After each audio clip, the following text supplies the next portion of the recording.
A Breck home explosion, huge land sales, and an avalanche cycle for the ages in our best of 2019. Phil Lindemann, Krystal, 93 News. First, Summit County was sub-zero this morning with lows of -22 in Summit Cove near Keystone and wind chills lower than -25. Crested Butte reported -30 before dawn, and in Park County, south of Summit, Antero Reservoir was -36. Antero hit -44 in mid-December, Colorado's lowest low of 2019. Cold temps are expected to continue with sub-zero lows again tomorrow morning before more afternoon sun.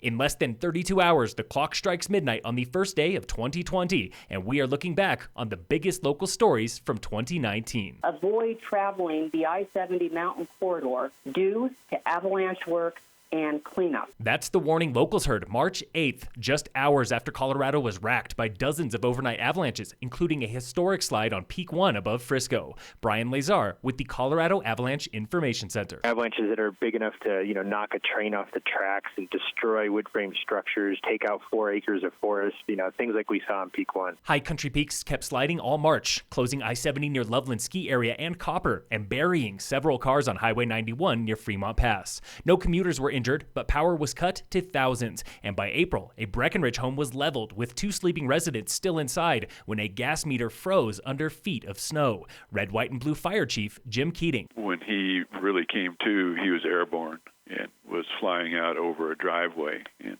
it pretty much landed down into the driveway on a lot of debris. By late spring, 8 people had died in avalanches, and snow continued through June with a blizzard on the summer solstice at A Basin. The ski area's busiest day of the year was July 4th.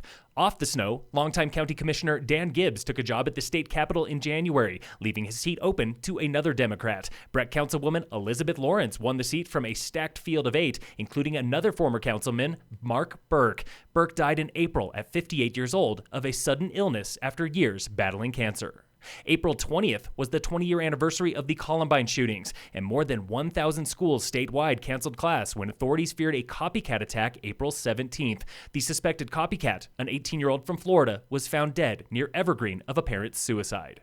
Healthcare was a hot topic all year, led by local costs 3 times higher than the rest of the nation. Tamara Pogdrangstveit with Peak Health Alliance, soon after that grassroots organization was announced. We started from a place of wanting healthcare to be local and accessible and affordable. The Breckenridge Troll spent this past winter in hibernation when residents in its old North Breck neighborhood fought against overcrowding, but hundreds more wanted it back. Troll! Troll! Troll! Troll! The town listened, and by May, crews built the Troll a new home south of town by the ice rink.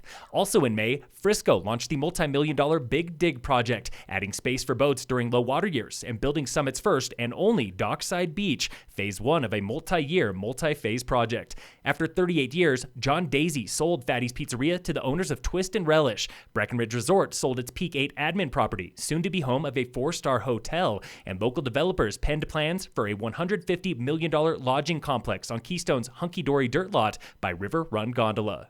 In sports, Summit sent 14 athletes to ski mountaineering world championships in Switzerland, including 10 youth like Grace Staberg and Jeremiah Vale, both representing the U.S. next month at the 2020 Youth Olympics. Silverthorne's Red Gerard finished the season with gold at the Burton U.S. Open in Vail, and fellow Olympian Chris Corning, also of Silverthorne, opened his bid for a second World Cup Big Air title. He claimed his Crystal Globe just 2 weeks ago. Tune in again tomorrow for the best of 2019 summer highlights on Krystal 93. In sports, all Colorado teams are off today, back tomorrow for the Avalanche and Nuggets. And in local sports, brought to you by Wilderness Sports in Dillon, the Breckenridge Vipers lost both games of a weekend home series to the Vail Yeti, 4-1 Friday, 7-2 Saturday. The Vipers are back next Tuesday, January 7th, for a midweek match against the New York Fire team. Get tickets at breckvipers.com. Phil Lindemann, Krystal, 93 News.